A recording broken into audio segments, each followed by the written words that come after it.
Bonjour les amis, j'espère que chacun de vous se porte très bien. C'est toujours un plaisir pour moi de vous retrouver chaque matin pour échanger autour d'un sujet très intéressant. Dans le café de ce matin, un 8e épisode de notre série intitulée Science et Business, comment ça marche? Une série consacrée aux techno-entrepreneurs, des hommes et des femmes qui entreprennent par la science et la technique pour donner place à la technologie. Quoi de mieux que la technologie aujourd'hui pour permettre à une nation d'émerger parmi les nations? L'envie de créer et de développer de nouvelles technologies reste bien présent en Afrique. Cependant, le chemin de l'innovateur technologique demeure encore sombre et non stimulant.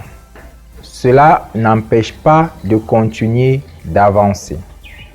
Pour permettre aux investisseurs potentiels d'investir dans une nouvelle technologie, il est nécessaire d'évaluer le niveau de maturité de cette technologie. Comment donc évaluer le niveau de maturité d'une technologie?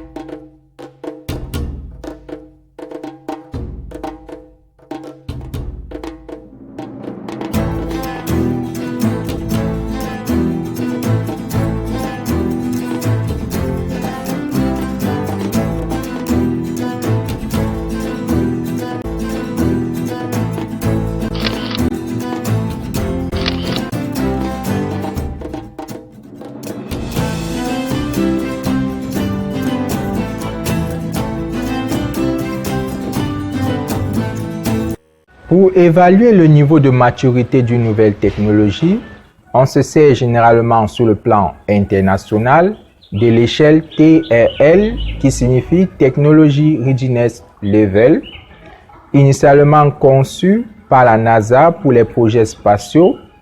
Elle a été intégrée dans l'industrie pour le développement technologique.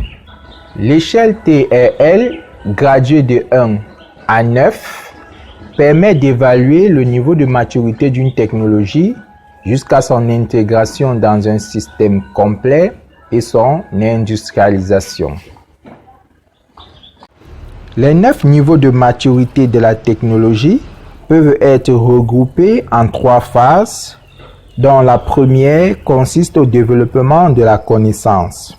On développe en effet les principes sur lesquels repose la technologie, jusqu'à aboutir à la validation d'une preuve de concept en TRL3, avant d'engager une deuxième phase qui est la phase de développement d'un objet technique réel pour permettre d'évaluer l'efficacité de la technique en conditions réelles. Une fois l'objet technique validé en conditions réelles, on peut envisager son industrialisation pour l'amener sur le marché. On entre donc dans la phase de business development. Il n'est pas très intéressant de fournir des efforts pour développer une technologie avant de se rendre compte que cette technologie n'est pas adoptée sur le marché par les consommateurs. C'est pourquoi il y a intérêt d'intégrer très en amont, dans le développement de cette technologie, les questions d'ordre économique. Ainsi, l'évaluation de la maturité d'une nouvelle technologie passera suivant 3 axes, à savoir l'axe de l'état de la technique, l'axe de l'état du marché, l'axe de l'état de la propriété industrielle.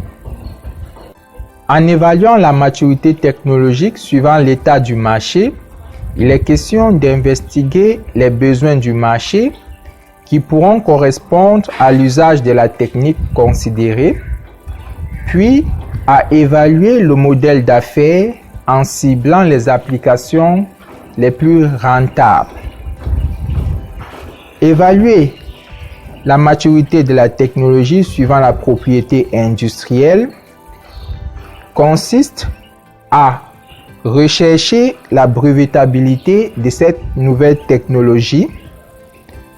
Évaluer la maturité de cette technologie suivant l'axe de l'état de la technique consiste à apporter la preuve du fonctionnement de la technique et de sa reproductibilité, comparer la technique avec des solutions techniques alternatives et prouver la supériorité de cette technique apportée. Les porteurs de projets technologiques vont donc évaluer le niveau de maturité de la technologie suivant les trois axes: l'état de la technique, l'état du marché, l'état de la propriété industrielle, en suivant l'échelle TRL.